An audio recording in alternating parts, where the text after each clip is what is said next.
Já teve alguma dúvida acerca da existência de Deus, acerca da criação, da veracidade da Bíblia?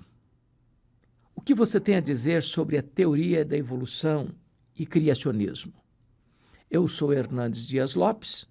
Seja bem-vindo ao HDL Podcast. Muito bem, nós estamos começando o nosso podcast HDL Podcast e com a honra de receber hoje um dos mais conceituados cientistas do Brasil, Dr. Marcos Nogueira Eberlin. Que privilégio recebê-lo aqui hoje. Privilégio imenso e todo meu, reverendo. Nós temos seguido seu trabalho no Brasil e quando recebi esse convite, né, minha esposa falou assim, você vai no podcast do reverendo Hernandes Dias Lopes? Eu falei, sim. Eita, ela só não sabe que é a estreia. É estreia, mano. Uau, sensacional, um privilégio, uma honra imensa. Agradeço essa oportunidade de... Espero que seja o primeiro de uma série, viu? Amém. Porque o assunto que vamos tratar aqui hoje não dá para esgotar num podcast só, né? Você teve recentemente com a equipe lá no Inteligência Limitada e foi recorde de tempo. Foram quantas horas ininterruptas? 10 horas e 45 minutos, pastor. Hoje não vamos ser tanto tempo assim não, tá? Olha, fiquei com uma lista imensa de assuntos que eu não consegui discutir ainda, com o Pirula, o Sacani, o Jaime. Foi épico, e é o maior podcast na história do YouTube mundial. Olha isso. De um debate. Olha isso. Ô Marcos, me permita chamar de Marcos para ficar mais informal, né?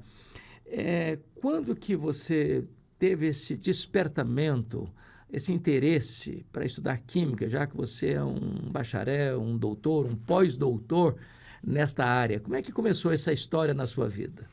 Pastor, eu digo que Deus guia os nossos passos. Inclusive, Ele escolhe a carreira que a gente deve seguir. Eu queria fazer computação, mas eu fui com meu primo para praia aqui em Ubatuba e estava lá de boa, né?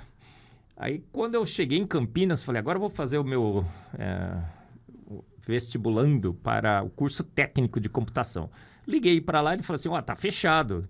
O único que está aberto ainda é o de química. Falei, química é legal, vou lá. E entrei no curso técnico aqui em Campinas, no Coticap na época. E comecei com a química. E descobri que Deus realmente me colocou na área certa, porque tudo é química, e a química é tudo. Olha isso.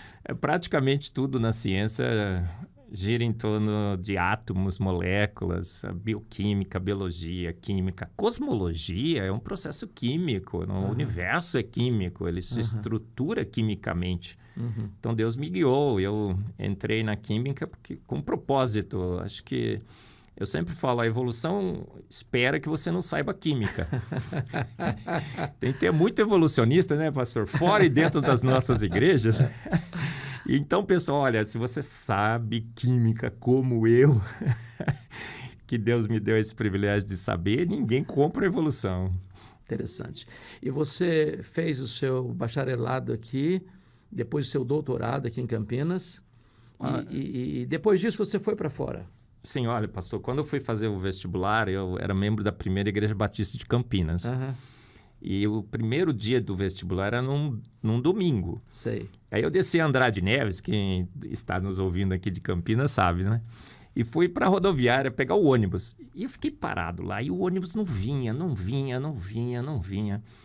De repente, eu percebi que já era quase meio-dia. E o vestibular era na Unicamp, que demora pelo menos uns 40 minutos para chegar lá. Falei, desisti, vou embora para casa. Perdi o vestibular. De repente, para um rapaz do meu lado, que eu não sei quem seria até hoje, e diz assim, você vai para o vestibular da Unicamp? Eu falei, sim, vou. Você está esperando aqui o ônibus? Eu falei, mas parece que não passa mais. Ele falou, realmente, não passa mais o ônibus aqui. E ele falou assim, olha, vamos junto comigo para o vestibular de táxi? Eu falei, rapaz, eu não tenho dinheiro. Eu tinha um trocadinho ali para pagar o ônibus. Ele falou, não, eu pago. Eu pago. Aí, de repente, apareceu um táxi, ele falou, para, táxi. Fomos para a Unicamp. Pastor, sabe aquelas entrevistas que eles fazem daqueles sujeitos que quase perdem o vestibular, que entra o portão fecha? Fechou. Chegamos na Unicamp, ele falou, corre, aquele portão lá. Fechou o portão. Olha isso. Deus mandou um anjo, não foi? Que coisa linda. E aí, chegou no outro dia, eu acordei e falei assim, eu tinha feito a prova de português e inglês. Português eu detestava, até hoje detesto. Porque não tem regra, né? É uma aula de regra em 15 de sessões. Eu não gostava, minha mente é cartesiana. Mas vou te dizer que 95% da população brasileira não fala corretamente português, então fica tranquilo. Não sabe nem... A gente fala, vai ir, eu vou ir, né? Ao invés de falar, irei, né? Aí eu peguei e falei assim, vou trabalhar na Ródia, que eu trabalhava na Ródia na época. Cheguei lá, estava trabalhando, 11 horas, chega o meu chefe, Luiz Carlos Gerês, um italianão.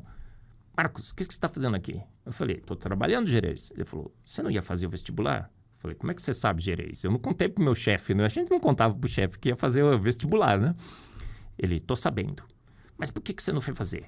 Porque é muito importante para você, não sei o quê. Eu falei, Gerês, não dá nem para eu chegar na Unicamp mais. Esquece. Ele volta para a sala dele, reverendo. E chega nas minhas costas, bate de novo. Olha, tá aqui a chave do meu carro. Olha isso. Outro anjo, né, pastor? Aí eu olhei assim, reverendo, ele tinha um Dodge, era um Dodginho, uma coisa mais linda do mundo. Pensa num carro. Era o Jaguar de hoje. Aí eu chego na Unicamp dirigindo o meu Jaguar. Não tinha ninguém tinha carro naquela época. Eu parecia o filho do Elon Musk chegando lá. E entrei em química. Olha como Deus dirige. Me colocou na melhor área, espectrometria de massas.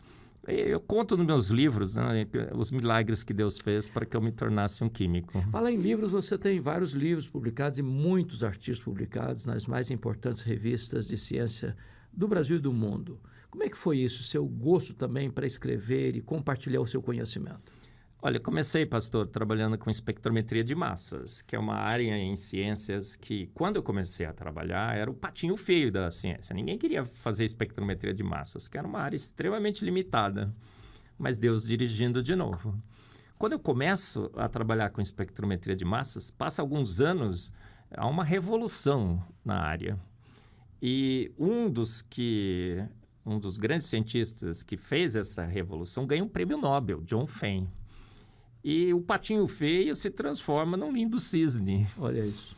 E eu começo a trabalhar no Brasil e era praticamente eu, sozinho. Eu comigo mesmo. Olha isso. E tive a oportunidade, então, de criar um grande laboratório aqui na Unicamp. Foram 25 anos atuando. Eu tinha lá os melhores equipamentos do mundo. E publiquei, olha, é um milagre. São mais de quase 1.200 artigos. Que isso?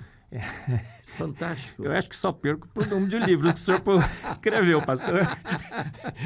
Eu só perco por Hernandes com os livros, né? 1.200, pastor. Isso é um milagre. Fantástico. Olha, eu não conheço nenhum cientista brasileiro que tenha publicado mais que 1.200 artigos. Espetáculo.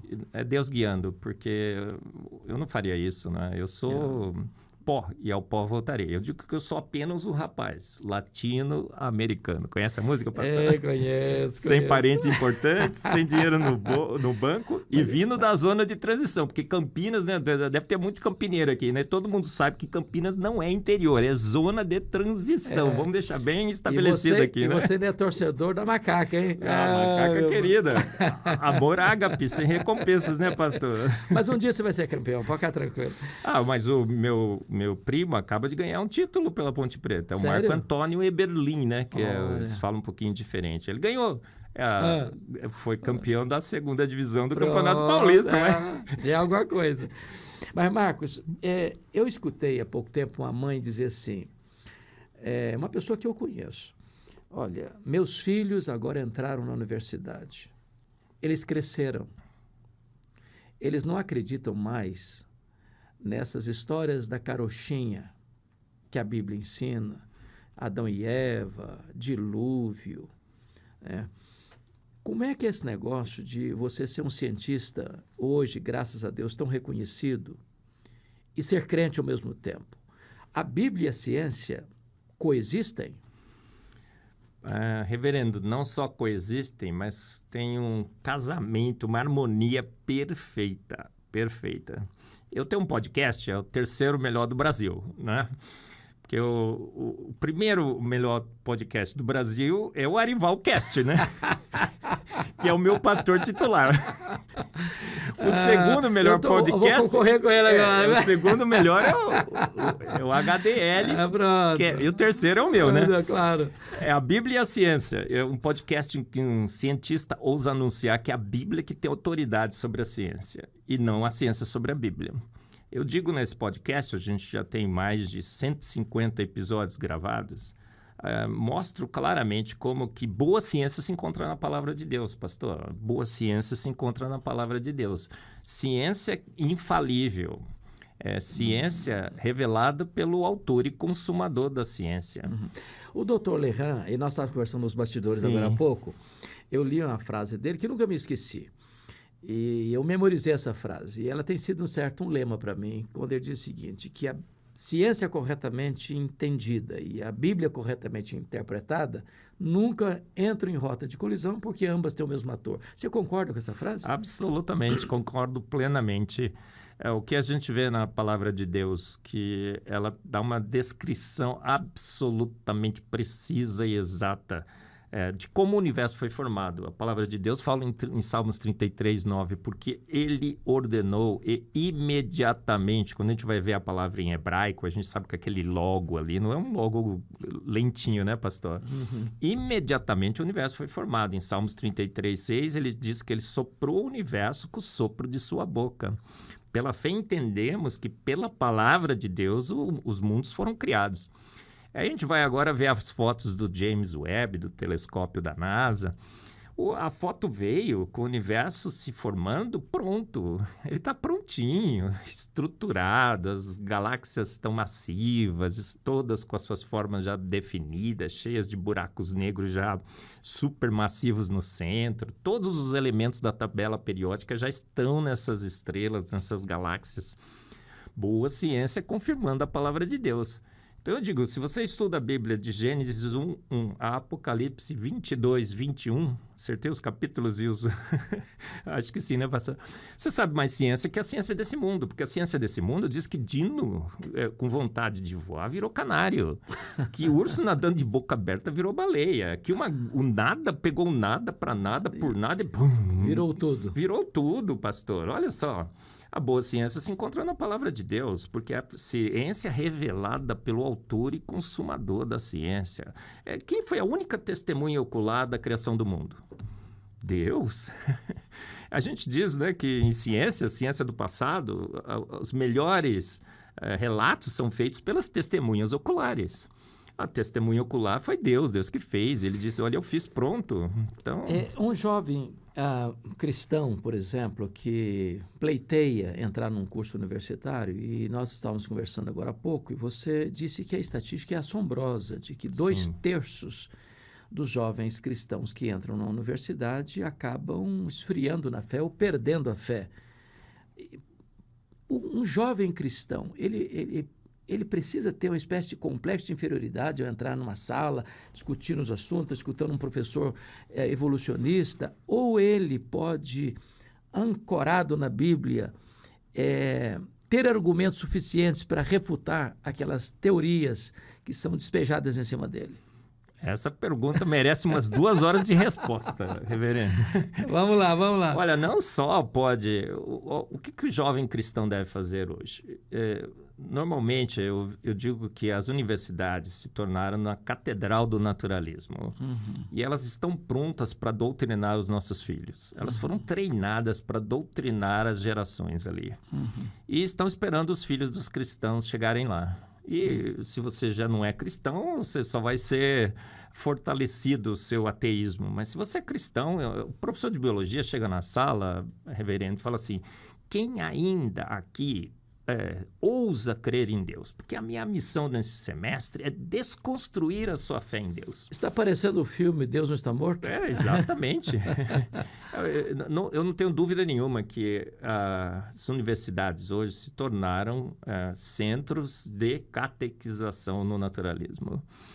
E os nossos jovens estão entrando lá totalmente despreparados. E quando eles são intimidados por essas declarações, eles se recuam, eles perdem a coragem. Mas o que o jovem cristão tem que fazer? Ele tem que levantar a voz, tem que encher o peito e falar assim, quando o professor perguntar assim, quem ainda tem a coragem de crer em Deus, você levanta o seu braço, os jovens todos que estão nos ouvindo, fala, eu, professor. Olha, na realidade, eu nem creio em Deus. Eu não creio em Deus, professor. Eu tenho certeza absoluta que ele existe.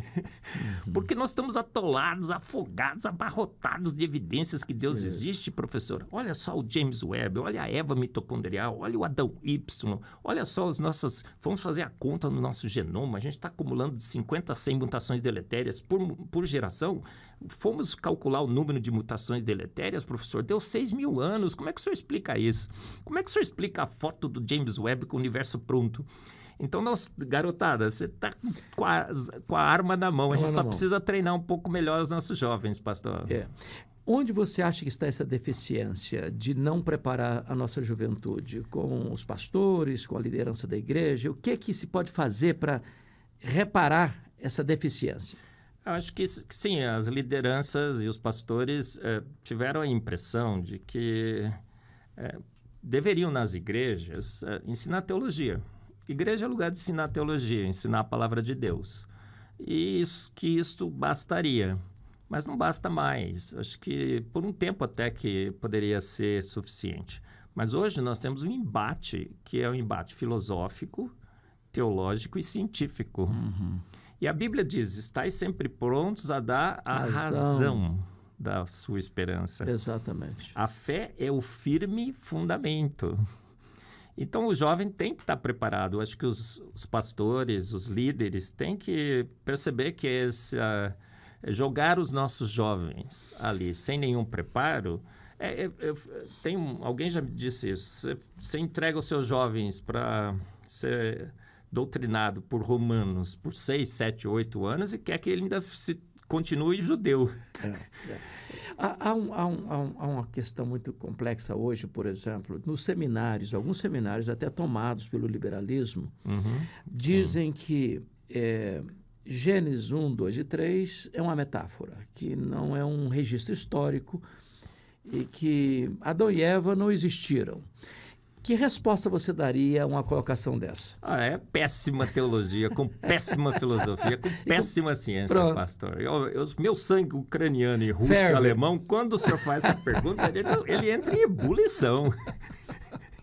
Eu sou Pedro, eu quero ter uma espada aí para cortar a orelha de quem falou, cortar a língua, né?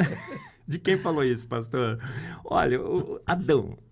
Nós descobrimos o Adão Y, pastor. Descobrimos a Eva mitocondrial. Troque em miúdos, Eva mitocondrial. Olha, a gente tem na célula uma organela que chama mitocôndria. Ok. E dentro dessa organela, como ela é tão importante, ela não poderia esperar a informação vir toda do núcleo. Então, ela tem o seu próprio DNA. Ok. É um software ali, né? Uhum. E agora, com o genoma humano, porque Deus guia a ciência, Deus é o autor e consumador da ciência, quando ele precisa de novas tecnologias, ele levanta alguém na ciência para descobrir, normalmente são cristãos, porque 90% dos ganhadores de prêmios Nobel são cristãos. Olha isso. Foram isso. É mesmo? Isso é um fato histórico. 67% de cristãos, 22% de judeus, que a gente não pode dizer que são cristãos, mas são crentes em Deus. Tem muito judeu messiânico agora também, claro, né? Claro. Então, mas estão fundamentados no Antigo Testamento. Isso. Aí fomos sequenciar esse DNAzinho, que está só na mitocôndria. Como ele é pequeno e a gente só ganha da mãe, porque quando o espermatozoide vem, esse DNA é da mitocôndria da mãe, o espermatozoide não traz o DNA da mitocôndria do pai, só usa o da mãe, é mais fácil de sequenciar. E fomos sequenciar para milhares e milhares de pessoas na Terra, saíram vários artigos na Nature e na Science, Descobrimos que todos nós viemos da mesma mulher Olha isso. que habitou a Terra há 6.000 anos. E qual a região da Terra, pastor? Nordeste da África. Viu alguma semelhança com a palavra de Deus? Absurdamente sensacional, 100%. Por que chamaram de Eva mitocondrial? Porque não tinha outro nome para dar. Bateu com... A analogia é tão evidente. Fizeram a mesma coisa com o cromossomo Y, no núcleo, que a gente só ganha do pai. Descobrimos que todos nós viemos do mesmo homem que habitou a Terra há 6.000 anos no Nordeste da África. Por isso que eu digo que a Bíblia está sendo absurdamente confirmada pela ciência moderna. Quando um darwinista disse que nós viemos, por exemplo, dos símios, porque há muita semelhança lá do DNA do macaco com o homem, algumas pessoas ainda sustentam essa chamada teoria. Que resposta você daria para uma pessoa dessa? Assiste meu podcast. Chimpa teu mano. Pastor, eu acabei de... Estava em Portugal, em Porto, aí eu tinha que preparar uma palestra lá e eu fiz um upgrade dessa palestra. Você pode encontrar no meu canal no YouTube. Foi sensacional ver como Portugal está voltando a Cristo. É verdade. Muitas igrejas. É verdade, muitas igrejas. Eu estive lá este ano e já visto isso. E aí, no podcast eu falo, olha, são inúmeras evidências científicas mostrando que chimpanzé sempre foi chimpanzé, homem sempre foi homem, e Jane sempre foi Jane, Tarzan sempre foi Tarzan, e Cheetah sempre foi Cheetah nessa terra. Assistiu o filme, né? Assisti. E por quê? Porque a gente foi comparar o nosso genoma, diz que a gente era só 1% diferente. E descobrimos que aquilo lá foi tudo manipulado. Só de comprimento, o nosso genoma, o genoma dos chimpanzés é 4,7% maior. Como é que a gente pode ser só 1% diferente? Tiraram 43% da informação genética da comparação, que era a parte que era mais diferente. Isso é manipular dados, isso é totalmente anticientífico. Ok. Mas quando foram fazer a comparação certa, nós somos 33% diferentes no genoma. Isso dá 1 bilhão de pares de bases. Olha nós somos isso. 80% diferentes em proteínas, nós somos 67% diferentes nos nossos telômeros, nós somos 100% diferentes no cromossomo Y. A falha e raciocínio dos seres humanos excedem em ordens e ordens de grandeza os chimpanzés. Chimpanzé nunca falou uma palavra, pelo menos banana ele deveria ter falado, né, pastor? Eu tenho um amigo que falou que aprendeu inglês para ir para os Estados Unidos. Eu falei, aprendeu inglês? Que palavra que você aprendeu? O que você aprendeu? Uma só palavra. Eu falei, que palavra é essa? Ele falou, beer. Cerveja. Porque o resto... Bom, o chimpanzé devia falar pelo menos banana. Nunca falou. Nosso cérebro é 4 vezes maior. Nós somos 2 vezes mais altos. Nós transpiramos pela pele desnuda, eles transpiram só pelos pelos. Se colocar um chimpanzé no Rio, 40 graus, paraíso tropical, Pronto. ele morre de estresse térmico. Então, descansa em paz, não há a menor chance. E aí o pessoal conta nas nossas igrejas que Deus pegou lá um hominídeo entre 10 mil. Conhece essa história, né, pastor? E escolheu lá, soprou nele, não sei o quê, porque o fôlego da vida não foi. Foi o Imago Dei. Todas aquelas peripécias que eles fazem para tentar acomodar a evolução com a Bíblia. Mas não dá. Aliás, você pegou um assunto aí que é importante trazer à tona aqui.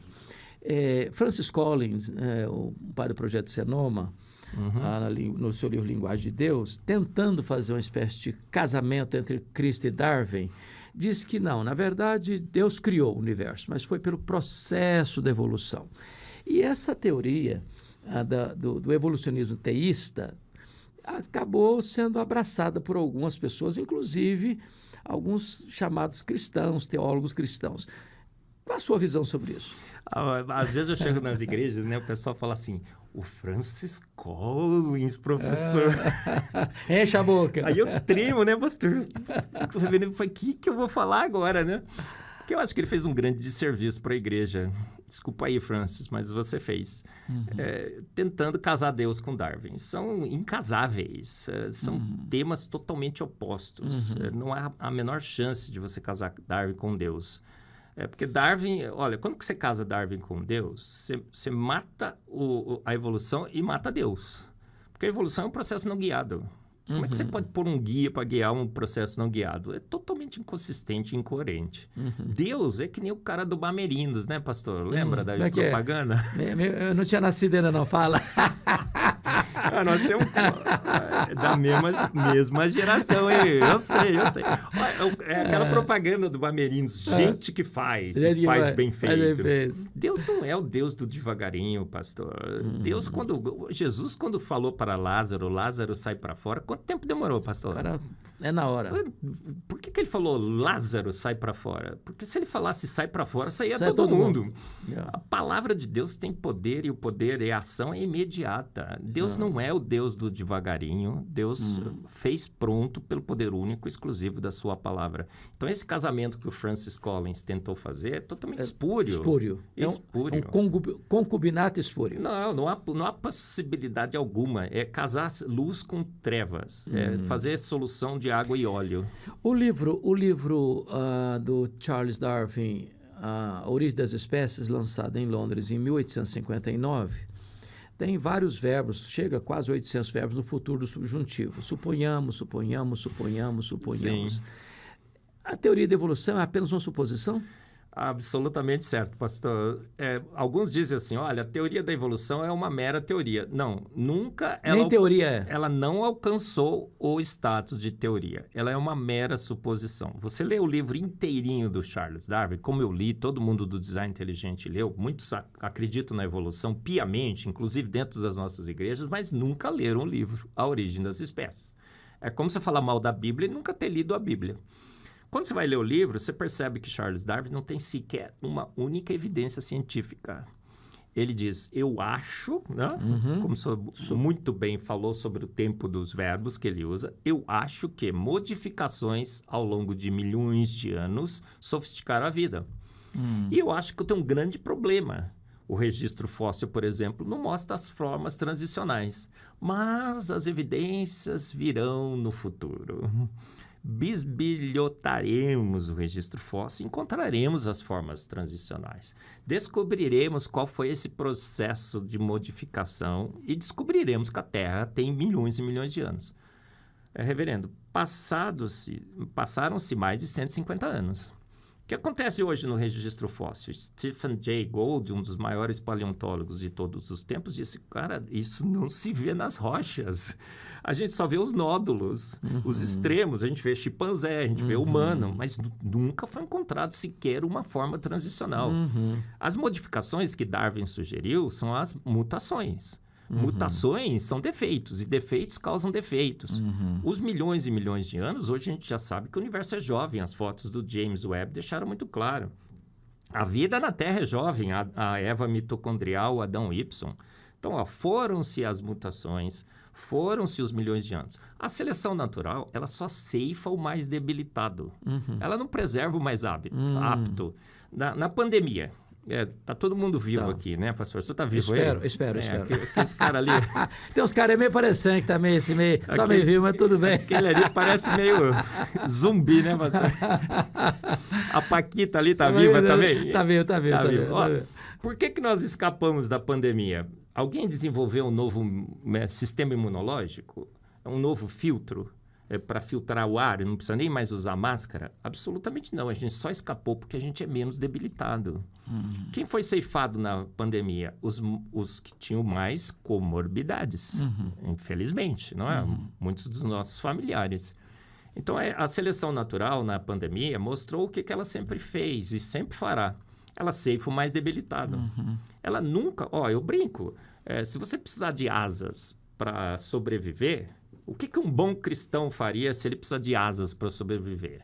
Ele tem que fazer aquela oração clássica, né, pastor? Senta no cantinho, faz uma meditação, fala, Senhor, receba-me na sua glória. Porque asas nem tomando Red Bull, né, pastor? Não tem jeito. Não tem jeito. Só no sonho. Então, já mostramos no design inteligente que o limite da diversificação está nas famílias. E você tem pequenas modificações, né, dos caninos, os felinos, mas você não tem como evoluir. Então, é um processo... o que Darwin sugeriu foram meras sugestões e nunca, na história da ciência, nenhuma evidência foi confirmada em favor da evolução. Então, nem sequer ao status de teoria ela deveria ter sido elevada. Então, ela nasceu como uma mera sugestão, sobreviveu como uma mera sugestão, morreu já, porque a gente sabe, nós do design inteligente sabemos, os evolucionistas também sabem que ela morreu sem evidências. E eles estão tentando procurar outro modelo, mas tá difícil, hein, pastor? Tá difícil, hein? Muito. Ô, Marcos, há menos de uma década, o Richard Dawkins, chamado de o patrono dos agnósticos ou ateus da Inglaterra, publicou um livro que provocou muito barulho, né? Muito ruído. Deus, um delírio. E eu escutei de algumas pessoas mais, assim, audaciosas, agora pronto, agora Deus está banido mesmo, agora a Bíblia vai para a vala do esquecimento. Me parece que o livro está meio esquecido e a Bíblia continua sendo impressa, traduzida, divulgada. Como é que é esse negócio? Pastor, vamos fazer o desafio da biblioteca, eu digo. Tá. Põe a Bíblia assim numa biblioteca e coloca os livros de ciência, os melhores que vocês puderem encontrar por aí, tá bom? Coloca tudo do lado da Bíblia assim, ó. É bioquímica moderna, teoria, cosmologia e tudo mais. Vamos esperar 100 anos. Daqui 100 anos, o que acontecerá? Todos esses livros científicos já estarão envelhecidos. Obsoletos. Muita coisa que falaram aí, vão ler lá, falam, olha a geração espontânea, olha a evolução de Darwin, já morreu há muito tempo. Olha a cosmologia, a teoria do Big Bang, que diz que é um modelo extremamente sólido, diz que a idade do universo é 13,8 bilhões de anos, mais ou menos 0,02. Olha que precisão, hein, pastor? Já estão querendo duplicar a idade. E a Bíblia continuará firme e forte, estabelecendo a boa ciência da palavra de Deus. Então, o Dawkins escreveu o delírio, quem teve foi Dawkins. Qual foi o autor, o cientista que refutou? Linux. Yeah. Sensacional. Eu tive um debate com ele na Universidade Presbiteriana. Que legal. Ele teve aí, né? O Augusto Nicodemos organizou os simpósios do Darwinismo hoje. Eu estive lado a lado com John Lennox, defendendo o design inteligente. Que legal. Aí você vai ler o livro do Dawkins, o Deus, um delírio.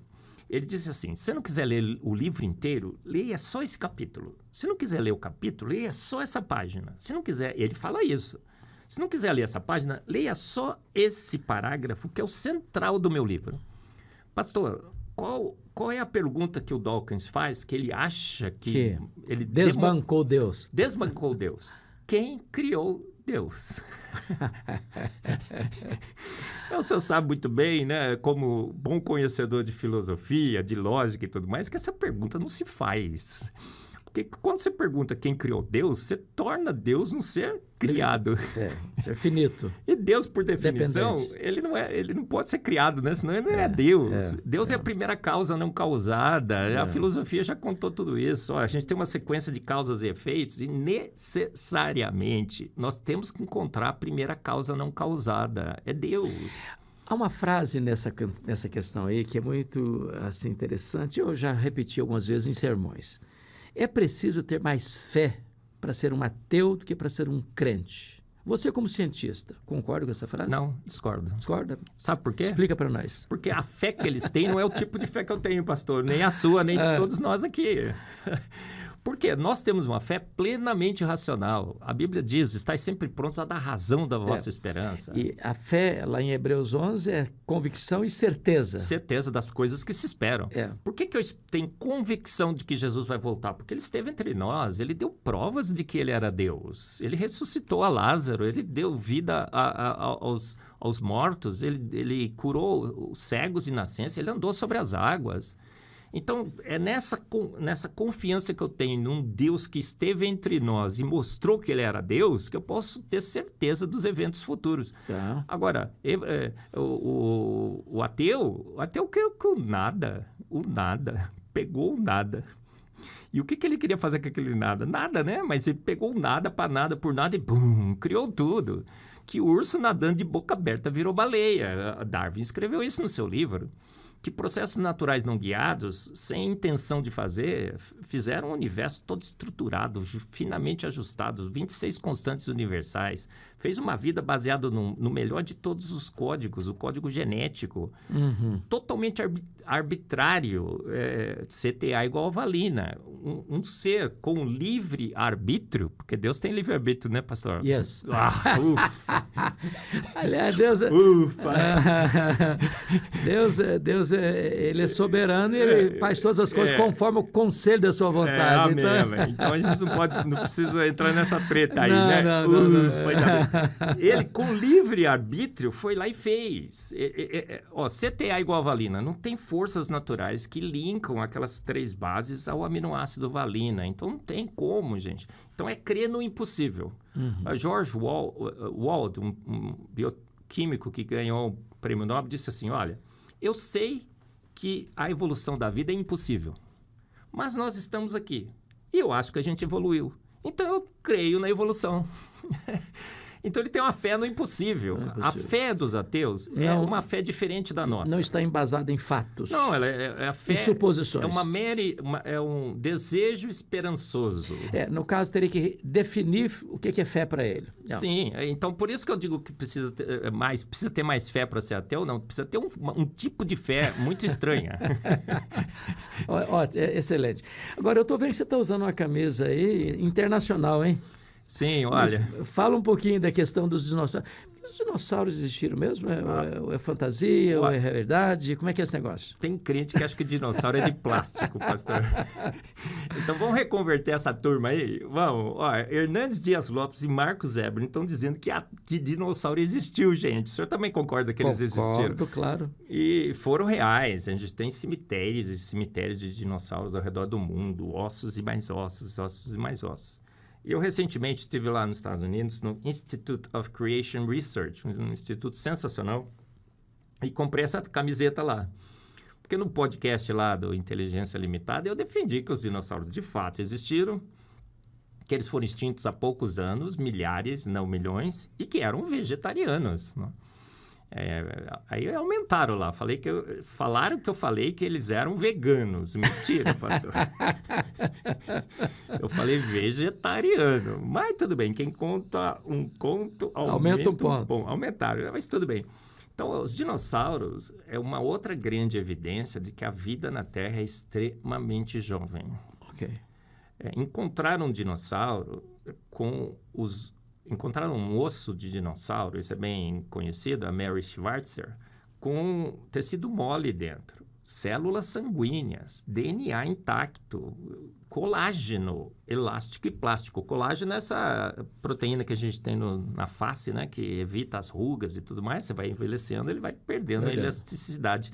Encontraram colágeno, elástico e plástico no dinossauro, pastor. Então, olha, está absolutamente comprovado que dinossauros foram extintos há poucos anos. Eu tenho uma palestra também na IPP-TV, numa escola bíblica dominical, que eu falo dinossauros na Bíblia, na ciência e na história. Vários e vários relatos de humanos que conviveram com dinossauros, inclusive.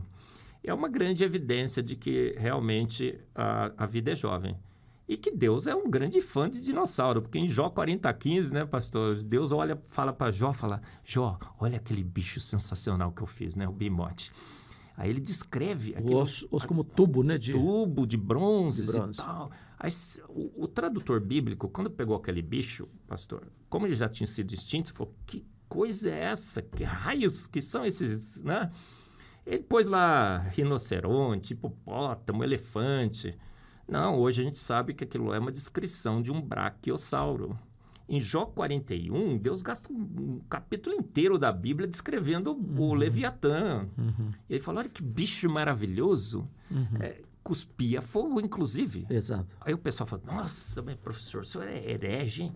Crê em dinossauro, crê em dragão que cospe fogo. Reverendo, vamos combinar? Para Deus fazer um bicho cuspir fogo é facinho, não é? Ele é todo poderoso, ele é Deus. Você criou o universo. Ele faz um bicho que arrota metano, a vaca.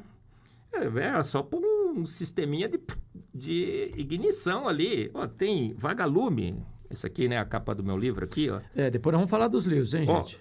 é lâmpada de LED, pastor. Se esse bicho já tivesse extinto e tivesse descrito na Bíblia, um bicho com lâmpada de LED, todo mundo fala assim, nossa, professor, que heresia, hein? Lâmpada de LED? Tem peixe que dá choque de 800 volts. Eu já li uma coisa interessante, me ajuda a entender melhor. É que nas camadas abissais dos oceanos, né, que tem 11 mil metros, né, de Sim. profundidade, que ali tem fotossíntese, às vezes, em lugares mais abissais, porque existem peixes que, às vezes, navegando por lá, têm fontes de luz, e ali produz o processo da fotossíntese. Tem aquele peixe do Procurando Nemo. Procurando Nemo. O bicho tem uma lanterninha, pastor, em frente dele, assim. E aquela lanterninha também é bioluminescência, uma lâmpada de LED. Olha aí. E ele habita essas profundezas, essas fossas submarinas. E quando ele quer caçar, como é muito escuro, ele precisa ver a presa e precisa atrair a presa. Ele liga aquela lanterninha. Pode, pastor? Chega tudo. É espetacular. E a lanterninha está posicionada em frente aos olhos dele. Eu fico pensando, se Darwin fizesse aquilo lá, numa evolução acidental, a lanterninha nasceria nas costas, no lado. Ele acenderia a lanterninha, seria o efeito click-nhack. Conhece esse efeito, pastor? Sim. Clique, o predador nhaque. E os dentes são virados para dentro. Uma obra de arte sensacional. Então, a Jó, né, descreve os dinossauros, descreve um dragão. Dragão tem um monte de culturas todas descrevendo dragões. E a descrição é a mesma. Um animal com características de répteis que cuspia fogo. Qual é a conclusão? Dragões existiram. É o Leviatã de Jó 41. E a Bíblia acaba usando esse animal para representar o próprio diabo lá em Apocalipse 12. Sim, sim. O grande dragão. O grande dragão. Okay. Evelyn, mais uma coisa. Quando você fala em design inteligente, você é uma autoridade no assunto, para a pessoa que às vezes não tem tanta familiaridade com a questão científica, o que é que nós poderíamos trazer de simples, claro, evidente, eloquente para a pessoa entender o chamado DI, Design Inteligente? O que é isso? Usarei uma analogia, pastor. Tá. Quando aquele avião saiu do Rio de Janeiro em direção a Paris, ele no meio do caminho foi subindo, perdeu a estabilidade, pum, caiu. É um acidente que aconteceu alguns anos atrás, de um amigo meu, junto com a sua família dentro, perderam a vida e tudo mais. E ficaram tentando investigar por que um avião vai subindo, não para de subir, até perder a sustentação e cair. Havia algumas possibilidades. Olha, foi uma tempestade, congelou lá o sensor, um erro mecânico, ou uma ação inconsistente, incoerente, né, imprudente de um dos pilotos. Ou seja, teve um acidente e haviam duas causas possíveis. Uma causa natural, poderia ter sido uma causa natural. Uma natural, uma técnica e uma humana. A técnica seria natural também. Ou humana. Alguém com vontade de que aquele avião caísse, pode ser que ele foi lá e derrubou. Pode ter sido um terrorista também. Então, duas possibilidades. Para todo efeito nessa Terra, nós só temos duas possibilidades. Ou é uma causa natural, ou é uma causa inteligente. E isso que a ciência tem que fazer. A vida existe. O universo existe. Ou foi uma causa natural, ou foi uma ação inteligente. Como no avião, quando a gente procurou. Foram investigar direitinho e perceberam o quê? Que tinha congelado lá o sensor. E o pessoal achava que estava caindo e, na realidade, estava subindo. Então, foi uma causa natural, um congelamento do sensor. A mesma coisa a gente faz para a vida no design inteligente. A gente fala, temos a vida aqui. Qual é a causa? Será que foram processos naturais ou foi uma ação inteligente?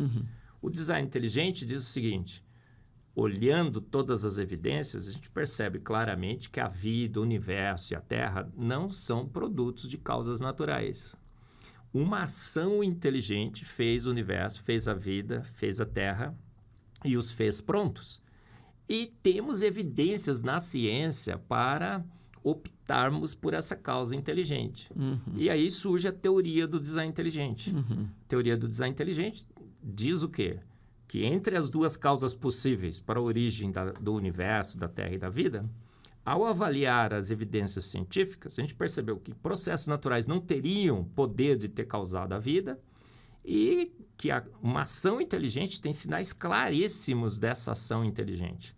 Então, a teoria chama design inteligente, porque design não tem como traduzir para o português, né? Muito difícil. É o arranjo proposital e intencional de partes. Então, quando alguém quis fazer a vida, foi lá e colocou todas as partes, os ribossomos, as proteínas, a pele, os órgãos, e criou a vida pronta. E o nosso corpo é uma evidência clara disso, né? Absurdamente, Absurdamente, né, pastor? né? Nós somos o... Você já imaginou se o nariz fosse voltar para cima, a gente morreria afogado na chuva, né? Design inteligente. É inteligente. Alguém... Suas pálpebras, seus cílios... E antevidente. A sua boca no lugar certo. Você já pensou se tivesse nos pés? Olha, veja bem, isso é antevidente também. Ele previu um problema futuro. Ele falou assim, não é só respirar. Porque respirar, qualquer furinho daria certo, né? Mas ele fez um nariz que... Ele prevendo que poderia chover, ele fez o nariz voltadinho para baixo, com uma abinha protetora. Eu fico olhando essa questão, não sei se você conecta esse fato. Por exemplo, por que nós estamos no planeta Terra? Não estamos em Marte, em Vênus, ou em Plutão, ou em outra galáxia? Será que nós acertamos milhares de vezes na loteria ou nós estamos aqui propositadamente? Olha, existem incontáveis planetas no universo, mas a Terra é a suíte presidencial do universo, reverendo. Opa, gostei da frase. Suíte presidencial. Escreva um livro com esse título que eu gostei, hein? Maravilhoso. Gente, agora tem um compromisso aqui, tem que escrever a suíte presidencial do universo. Mais de 1.200 condições únicas que só a Terra tem, pastor. Só a Terra tem. A Terra é sobrenatural. Olha, a água, o líquido da vida, 2/3 da superfície... Toma um pouquinho, vai. Opa, vamos lá. Aí a gente toma água, né, pastor? Fala assim, insípida, inodora e incolor. A gente fica achando que a água é um mero líquido, sem gosto, sem cheiro e sem sabor. Mas é maravilhoso. Já pensou se a água fosse verde, pastor? Que desgraça, né?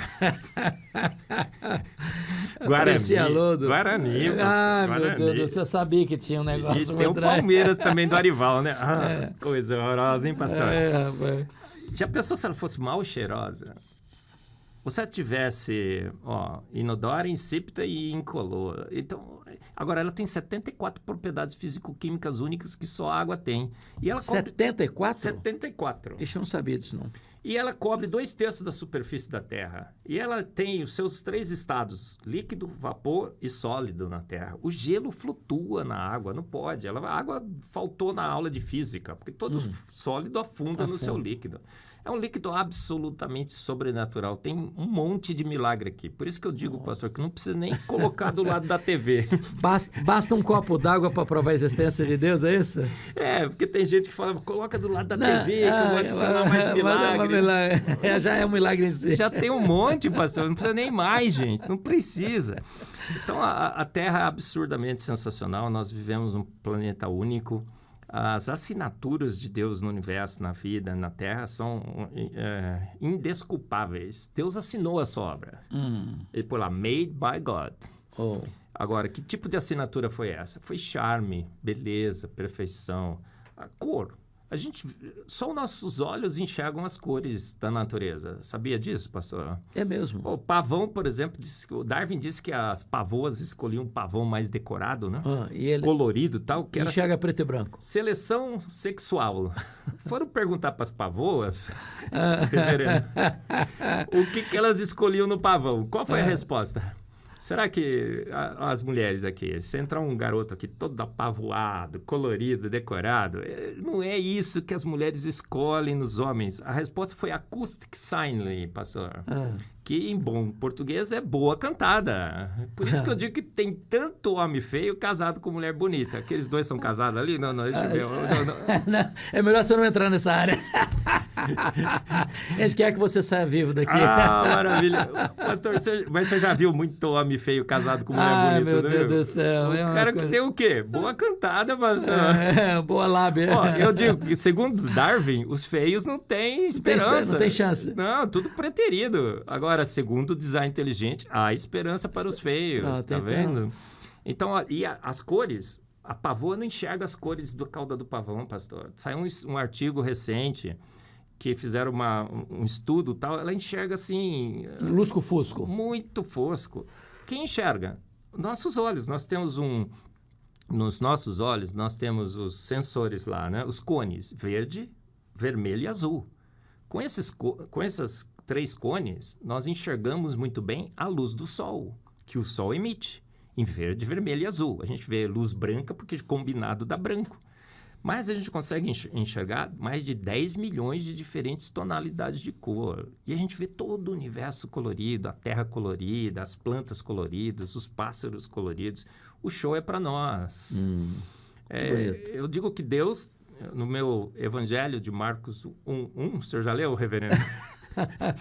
Começa assim, né? Deus é exibido e exagerado e muito bem humorado.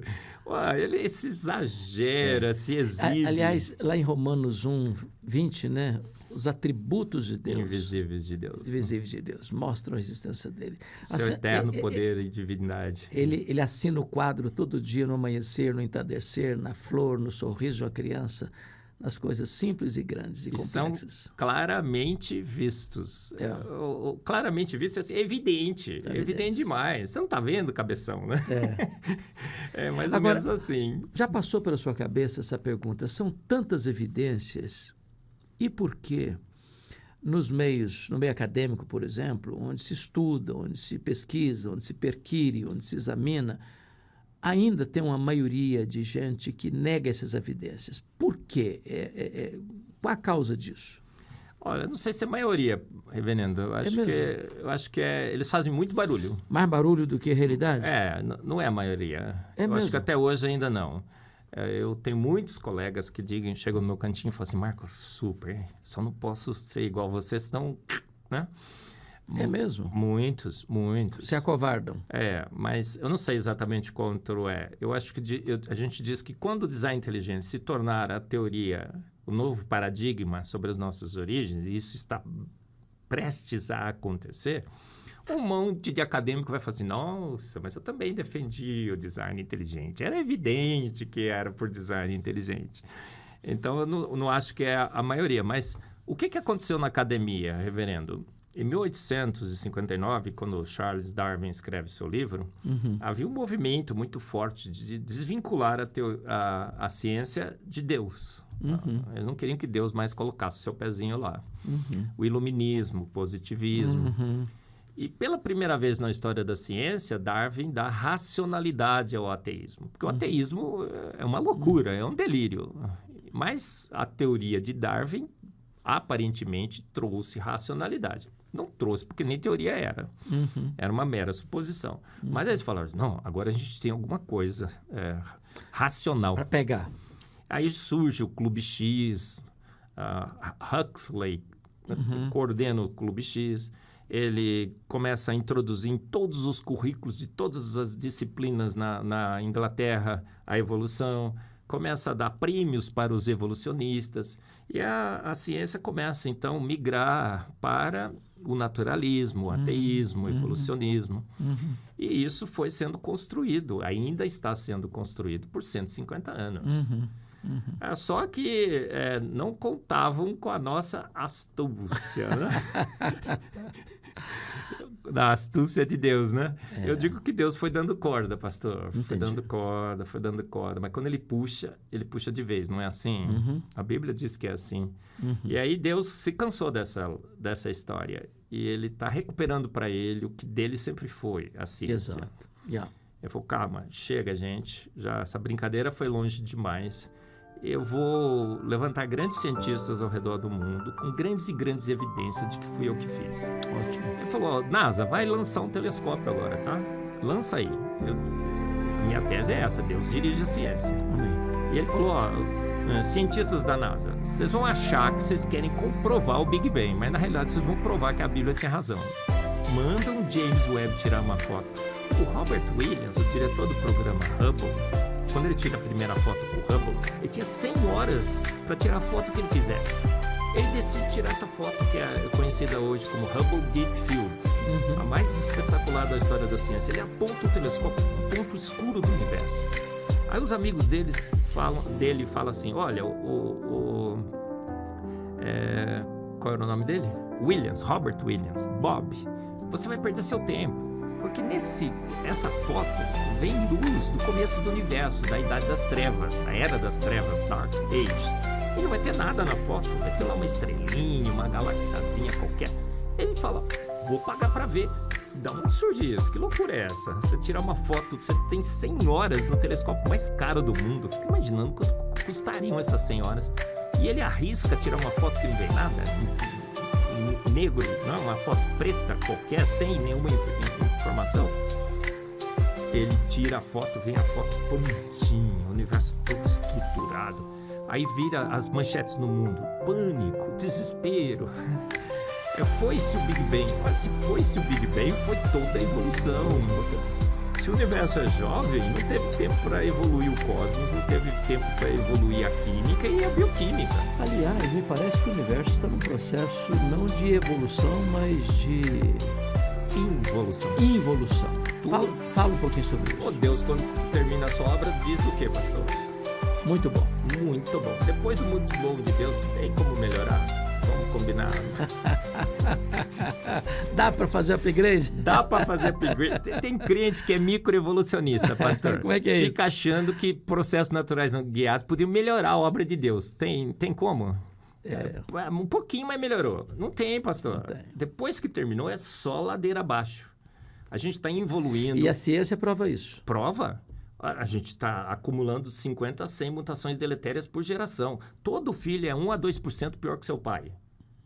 Em capacidade motor, intelectual. Os grandes gênios da humanidade estão vivendo entre nós? Absolutamente não, estão no passado. Os grandes filósofos, os filósofos gregos, até hoje a gente ensina filosofia grega nas nossas universidades. É verdade. Os grandes construtores, as pirâmides do Egito, até hoje a gente está descobrindo como é que eles fizeram aquilo. É uma coisa incrível. O relógio de Antiquítera, encontraram, acho que 200, 300 anos antes de Cristo, pelos gregos, previa eclipse. Tinha tanta engrenagem lá que a gente ficou 25 anos tentando descobrir como é que fizeram aquilo. Agora a gente está evoluindo, assim, né? Ladeira abaixo. Ladeira abaixo. Tá igual Ponte Preta. Não, a Ponte Preta evoluiu, pastor. Ganhou aí, ó. Ganhou o campeonato. Eu acho melhor vocês torcer pro Flamengo, viu? O Flamengo tá em decolé, né? Ela tá encostadinha. Ela tá encostadinha ali. Então, nós temos realmente várias e várias evidências de que tudo está evoluindo. E nada melhorando. A microevolução, toda vez que você se diversifica, você saca do pool genético. Alguém já tirou algum dinheiro no banco alguma vez e o saldo ficou igual? Ou aumentou? Não, toda vez que a gente saca... vai ficar... É a mesma coisa na vida. Você se diversificou, você gastou. Entendi. E quanto mais você se diversifica, você está gastando, não tem microevolução, é microinvolução, e até chegar ao ponto da extinção. Porque chega no limite que você não consegue mais diversificar, será extinto. Veja bem, você hoje compartilhou com a gente tantas coisas importantíssimas, tantas informações preciosas, mas eu estou vendo que você tem 3 livros sobre a mesa e você compartilha isso com detalhes, e quem está nos assistindo pode ler esses livros e poder ter esses argumentos escritos com clareza, com eloquência. Fala um pouquinho dessas 3 obras, por favor. Essa foi a primeira, pastor. O Fomos Planejados, acho que por aquela ali, né? Acho que fica melhor. A maior descoberta científica de todos os tempos, eu escrevi há alguns anos e a gente publicou primeiro com a editora Mackenzie, depois foi para a Coval e agora estamos em parceria com o Maluco Beleza lá, né? O Arival. Nosso amigo. O Ezion. E... Uma forte concorrente com a Amazon, não é isso? Sim, com certeza. E é um best-seller, o selo best-seller aqui. Tem mais de... Agora deve ter dado umas 50 mil cópias vendidas. Maravilha. Outro dia ele estava em número 2 em Química na Amazon. Que maravilha. Só perdemos por uma tabela periódica, Olha, reverendo Mendeleev. Que legal, que legal. E é um compêndio do design inteligente, muito legal. Esse aqui é o Antevidência. Esse é mais recente, foi lançado agora, né? Isso, também em parceria com a Xeon. É o quarto pilar da teoria do design inteligente, a capacidade de prever problemas futuros, de antemão providenciar a solução. O nariz que não é virado para cima, que é virado para baixo. E esse é o quarto pilar da teoria do design inteligente. Ele tem endosso de 3 ganhadores de prêmios Nobel. Olha, então, que legal. Tem o selinho do Nobel aqui. Quando ele foi lançado nos Estados Unidos, ele saiu primeiro em inglês, Foresight. Ele ficou entre os 1000 mais vendidos da Amazon nos Estados Unidos. São 67 milhões de itens títulos que a Amazon nos Estados Unidos vende. Ele ficou entre os 1000 mais vendidos. Glória a Deus. Naquele dia, pastor, eu fui ver se o Paulo Coelho estava na lista. Ele não estava. Não estava na lista, e você estava lá, glória a Deus. Ganhei do Paulo Coelho. Ele agora, semana passada, esteve em número 1 aqui no Brasil em bioquímica. Que legal. Aí eu fui olhar quem estava em segundo. Quem estava em segundo? Charles Darwin com a origem das espécies. Ganhamos do Charles Darwin, pastor. E esse aqui é o duelo científico do século. São caricaturas. Uma imagem vale mais do que 1000 palavras, não é? Que legal. O coral de Darwin aqui, tá vendo? No coral você pode cantar a música que você quiser, desde que seja em louvor a Darwin. E foi preparado mais para os nossos jovens, adolescentes, preparando para esse embate nas universidades. Olha, eu quero registrar aqui a minha gratidão profunda. Nós estamos aqui nos estúdios de Luz para o Caminho, LPC, e o Marcos está abrindo o nosso podcast, HDL Podcast. Estamos aqui com uma equipe grande da LPC, acompanhando a gente, e eu quero fazer esse registro de gratidão a Deus pela nossa equipe LPC e pela sua presença aqui conosco. A sua presença nos honra muito. Temos a alegria de ter você lá na Igreja Presbiteriana de Pinheiros. Eu já ouvi você algumas vezes lá e me enriquece muito o seu conhecimento e a sua fidelidade, não só à ciência, mas entendendo que a ciência e a Bíblia caminham juntas. E eu gostaria agora de dar a oportunidade a você de dar suas palavras finais, aquilo que você acha que é relevante reafirmar aqui, pontuar aqui para nós. Pastor, reverendo, amigo Hernandes Dias Lopes, o privilégio e honra são todos meus, né? Privilégio imenso de estar aqui inaugurando o HDL, o segundo melhor do Brasil, né, pastor? Porque só perde para o Arival Cast. Mas não posso concorrer com ele. Nem eu posso Nem falar, devo. senão aquele maluco beleza me expulsa. Outro dia eu fui falar um negócio que não tem estrela verde porque o Palmeiras não tem mundial. Ele falou assim, Marcos, última vez que você fala aqui na minha igreja. Mas um privilégio imenso, uma honra imensa. Espero que Deus use esse seu podcast, reverendo, como Deus o tem usado. Amém. Amém. Como uma referência no Brasil. Obrigado. A voz que proclama a verdade. Amém. E todo lugar que a gente vai, fala, você é da igreja do Arival? Eu falo, sim. Mas você é da igreja do Hernandes Dias Lopes? Eu falo, sim. Olha que privilégio. Obrigado. Acho que Deus tem te dado esse dom, né, reverendo, de falar com toda essa propriedade que você fala. E eu assisti vários dos seus cultos e eu fico tentando... qual é o segredo da oratória desse homem, né? Meu Deus. E eu fico copiando algumas coisas, viu, reverendo? E Obrigado. coisas, assim, a gente vê que é por Deus, né? Que Amém. Deus nos capacita. Somos pó, mas Deus nos capacita. E que Deus use esse podcast para propagar ainda mais a verdade. Amém. E Amém. que a gente possa chegar na glória, né? E olhar para trás e falar, puxa vida, Deus nos usou nesse ministério. Amém. Então, que Deus o use ainda mais aqui nesse podcast, que é uma ferramenta sensacional, descontraída de transmitirmos a verdade. E a verdade está na palavra de Deus, reverendo. Ela é literal, ela é toda fato, ela é consistente, coerente. Ela é totalmente compatível, ela bate 100% com a boa ciência. Então, que a gente possa também remover esses compromissos que fizemos com ciência de homens, voltarmos à palavra de Deus, entendemos que ela é necessária, suficiente, que ela é clara, que ela é autoridade final, que ela é inerrante à palavra de Deus, e que essa boa ciência, a ciência do design inteligente, seja cada vez mais utilizada para corroborar essa grande verdade, que boa ciência se encontra na palavra de Deus. E às vezes a gente encontra evidências que corroboram ainda mais essa nossa percepção.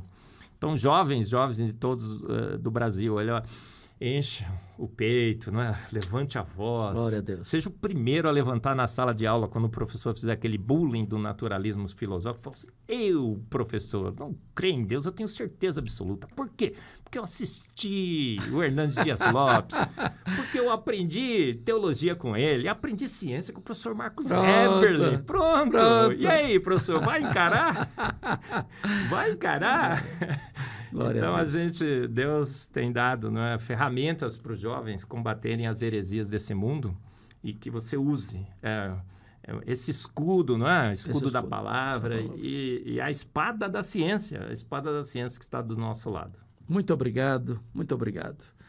Você é uma bênção na nossa vida, Marcos, e que Deus continue te usando nesta área tão importante da docência, como um cientista, como um professor, como um mestre, como um doutor, um pós-doutor nesta área da química, e que o conhecimento que Deus tem lhe dado, e que você tem buscado, e você tem escrito e transmitido com tanta excelência, seja uma ferramenta muito poderosa nas mãos de Deus para trazer luz nessa geração de trevas. Nossa gratidão a você, e esse é o primeiro de uma série que virá. E nós somos muito gratos a Deus pela oportunidade de estar aqui com o Dr. Marcos, tratando de assuntos tão relevantes que tem tudo a ver com a sua, com a minha, com a nossa vida. Um grande abraço e até o nosso próximo encontro, se Deus quiser.